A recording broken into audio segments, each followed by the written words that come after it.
Assalamualaikum warahmatullahi wabarakatuh.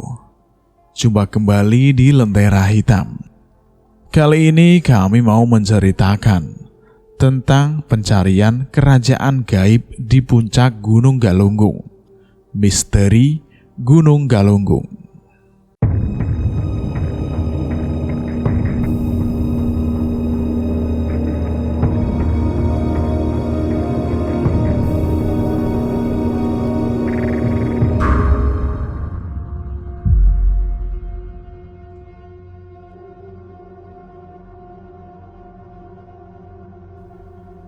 Ini adalah sebuah kisah fiksi tentang Gunung Seribu Pelet, Gunung Galunggung.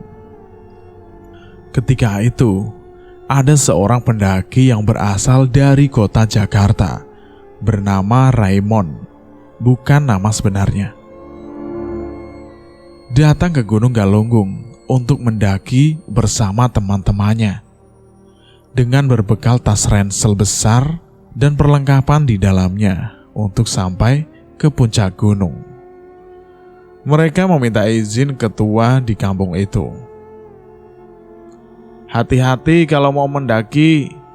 Saran Bapak, tidak usah sampai ke puncak, karena di sana adalah kerajaan goib, tempatnya jin dan makhluk goib.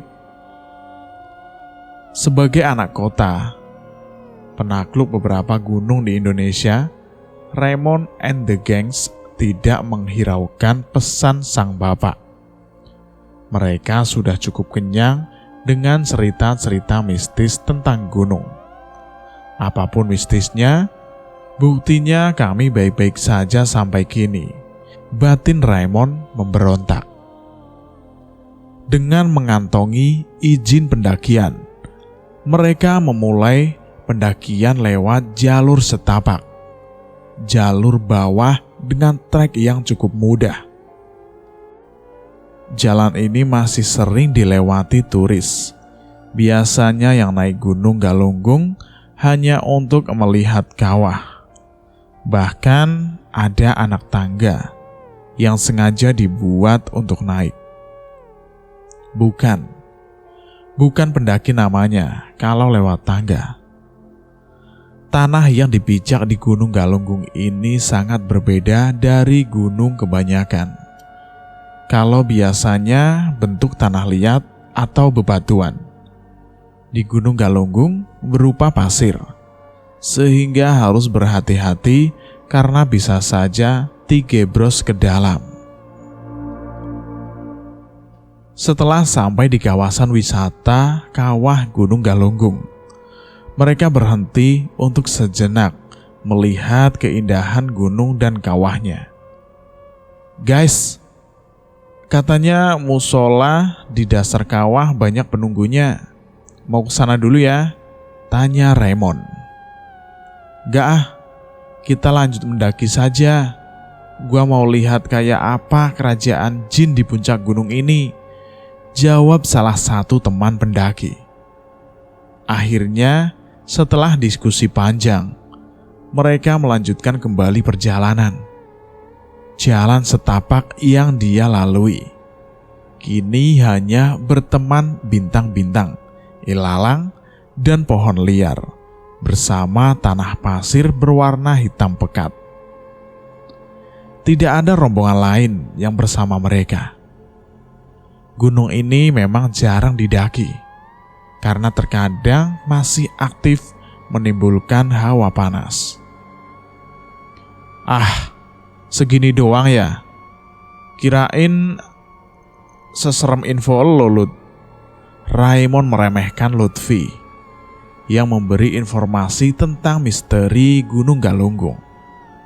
Lutfi hanya diam, mengangkat bahu seraya menempelkan ujung jari telunjuk di bibir, mengisyaratkan pada Raymond untuk menjaga kata-katanya. Mereka hampir sampai ke puncak. Hanya tinggal beberapa langkah pendakian lagi. Hanya tertutup hutan belantara di hadapan. Matahari kian terik. Udara menghembuskan angin.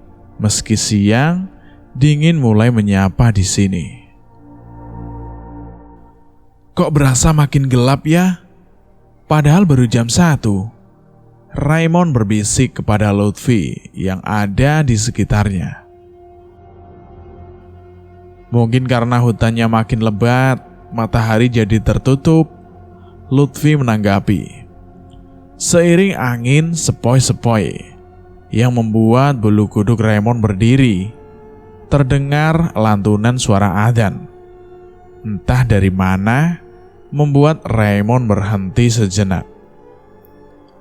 Guys, ada suara adzan, jelas di sini. Dengar gak? Teman-temannya mengangguk perlahan. Berarti ada masjid di sini. Kita mampir dulu istirahat, gimana? Mon, sejak kapan di atas gunung ada masjid? Lo ada-ada aja deh. Udah, kita istirahat di sini aja. Gua yakin ada. Kalian tunggu di sini. Gua lihat dulu. Logika sudah tidak dipakai Raymond. Memaksa untuk mencari masjid. Seperti terhipnotis, Raymond melangkah tanpa berpikir panjang menuju hutan di hadapan. Tunggu. Jangan kemana-mana, di sini aja. Kalau enggak, kita bisa tersesat. Lutfi menahan langkah Raymond. Lo mau ikut gak? Kalau enggak, gua aja sendiri. Raymond sangat teguh ingin mencari masjid. Tunggu, kita bareng-bareng cari masjidnya. Kita berlima, jangan ada yang terpisah. Mereka masuk ke dalam hutan untuk mencari masjid. Hutan yang dipenuhi tumbuhan besar dan tinggi, tidak ada siapapun. Semakin masuk, semakin gelap. Tidak ada tanda kehidupan. Krak! Raymond terjatuh saat merasakan menginjak sesuatu hingga pecah. Ia melihat ke tanah dan ternyata tengkorak manusia yang ia injak. Sekujur tubuh mayat itu berwarna hitam, legam, gosong tak terbentuk, tertutup gundukan pasir hitam pekat. Lutfi bersama teman-temannya menghampiri Raymond untuk menolong. Merasa penasaran, Lutfi mencoba melihat lebih jelas kondisi dengan menggeser-geser pasir menggunakan kaki. Tanpa diduga, ternyata ada 5 mayat yang berada di sekitar situ. Kondisi mereka hampir sama, gosong hingga ke tulang. Bentuknya ada yang serupa anak kecil dan orang dewasa. Sepertinya mereka satu keluarga, korban ledakan Gunung Galunggung beberapa tahun lalu, kata Lutfi. Ayo, kita harus segera jalan lagi. Akhirnya, mereka memilih meninggalkan kelima jasad tersebut.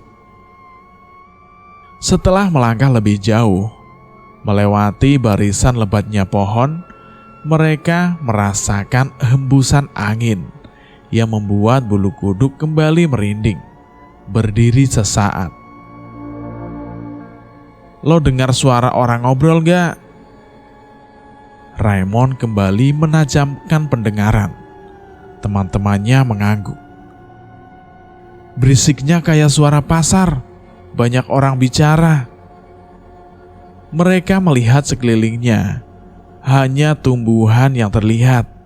Tidak ada satupun orang selain mereka. Benarkah ini adalah kerajaan jin itu? Pikir Raymond. Akan tetapi, ini belum sampai di puncak. Mereka masuk lebih dalam, mengamati lebih dekat. Ada beberapa pecahan uang logam di tanah yang mereka coba singkirkan. menandakan jejak kehidupan pernah ada di sana. Di tengah perjalanan, kaki Raymond terasa masuk lebih dalam ke tanah berpasir. Semakin lama, semakin kaki Raymond terbenam. "Woi, tolong! Kaki gua ada yang narik ke dalam."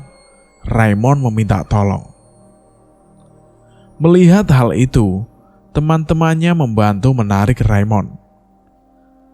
Tapi, laki-laki bertubuh tegap itu semakin lama semakin tenggelam hingga ke pinggang.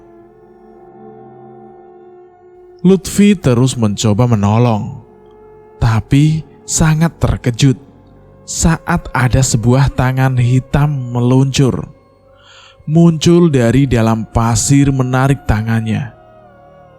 Ia segera melepaskan tangannya dari Raymond, dan tangan misterius itu pun menghilang.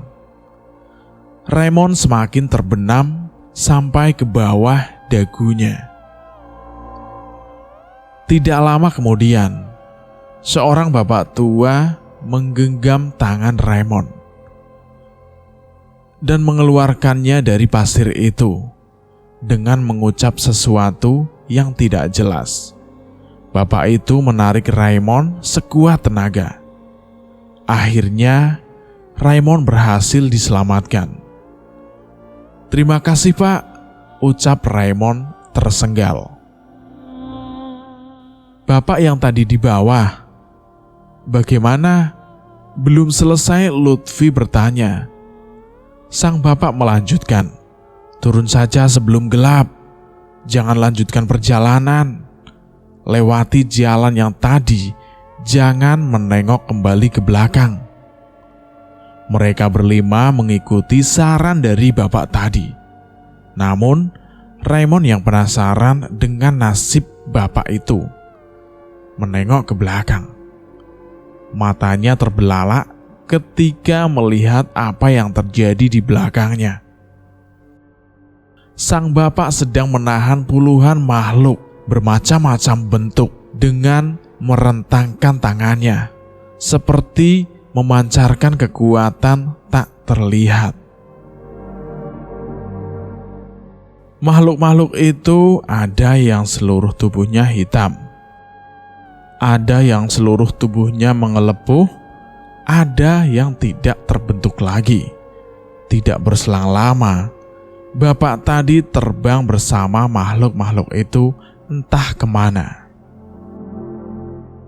Keringat dingin mengucur deras. Dengan gemetar, Raymond menyusul kembali teman-temannya yang sudah berjarak cukup jauh.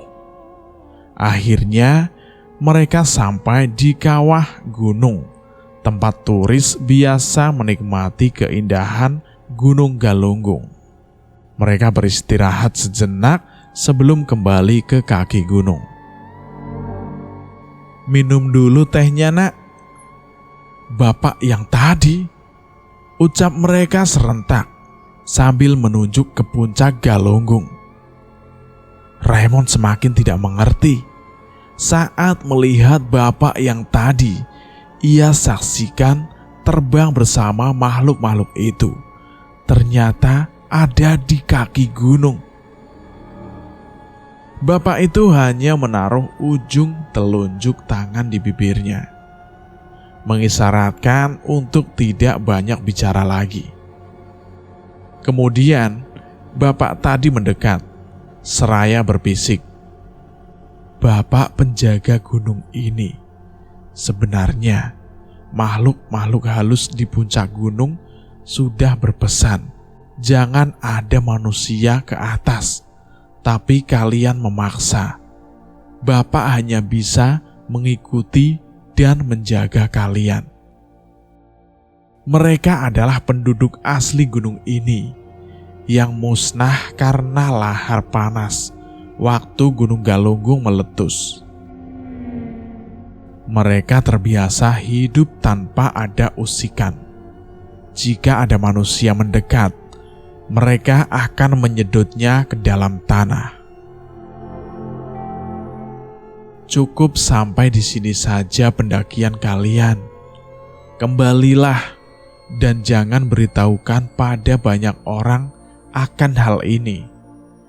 Akhirnya, kami kembali dengan rasa takut dan penasaran. Namun, walau bagaimanapun, setiap makhluk memiliki daerahnya masing-masing. Kita hanya bisa menghormati dan jangan saling mengusik. Cukup sekian dan terima kasih cerita ini. Cerita ini kami ambil dari Kaskus yang ditulis oleh Retno QR3N. Bagaimana pendapat Anda dengan kisah ini? Silahkan tulis di kolom komentar. Cukup sekian dan terima kasih. Wassalamualaikum warahmatullahi wabarakatuh.